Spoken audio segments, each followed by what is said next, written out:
RMC pour vous, comme tous les jours, vous pouvez défendre une cause, lancer une alerte. Vous avez été témoin ou victime d'un dysfonctionnement dans une entreprise, dans une administration, dans votre ville. Vous nous écrivez à l'adresse rmcpourvous@rmc.fr. Ce matin, Marie Dupin, direction Rambouillet. Oui, on est allé mardi dernier avec Benoît Ballet dans un organisme de formation au bien-être animal. D'ailleurs, on a été accueillis par les aboiements des chiens. Il y avait aussi des chevaux magnifiques dans leur enclos.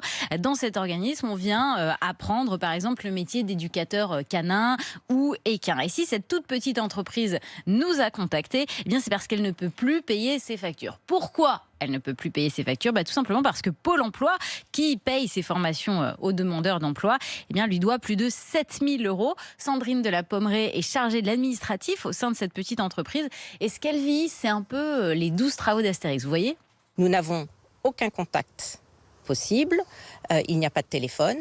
Il y a un email auquel personne ne répond. On est allé du coup chez Pôle emploi à Rambouillet. Donc j'ai eu une deuxième adresse mail à laquelle j'ai envoyé un mail immédiatement. Il n'y a pas d'interlocuteur. Les quelques interlocuteurs qu'on a réussi à avoir, qui n'étaient évidemment pas les bons, nous ont envoyés vers d'autres interlocuteurs, mais des interlocuteurs mail. On est vraiment en difficulté.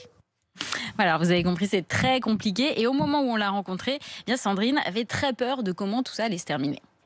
On ne peut pas payer nos intervenants. Si on les paye, on est quasiment obligé de mettre la clé sous la porte.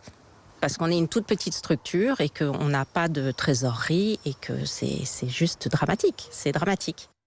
Voilà, alors je vous rassure tout de suite, le centre de formation ne va pas mettre la clé sous la porte puisque nous avons contacté les services de Pôle emploi. Ça a été beaucoup plus vite pour nous que pour Sandrine. Alors apparemment, il y a eu un problème informatique pour un paiement, pour un autre paiement, il manquait un élément, d'où le retard. Mais on rappelle quand même que depuis 2010, les organismes publics ont 30 jours pour payer les entreprises, pour éviter justement ces problèmes de trésorerie. Voilà, en tout cas, c'est terminé pour notre centre de formation qui a reçu l'intégralité de ce qui lui était dû. Qui se termine bien, donc vous n'hésitez pas. La leçon, c'est qu'elle est trop gentille avec l'administration.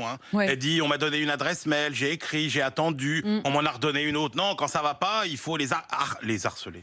Il faut les harceler parce que y a comme ça que ça avance. Mais comment on fait? C'est ce qu'elle a fait. Elle est allée sur place. Et puis parfois, ça demande une énergie, ça demande une méthode. Ça demande beaucoup d'énergie. d'énergie. Débordé comme elle a l'air de l'être aussi dans une petite structure, c'est difficile. Heureusement, il y a Marie Dupin. Oui. Merci Marie. Et vous écrivez à l'adresse rmcpourvous@rmc.fr. Marie Dupin avec Benoît Ballet trouve une solution. L'espoir, c'est Marie. Pour vous, l'espoir, c'est Marie.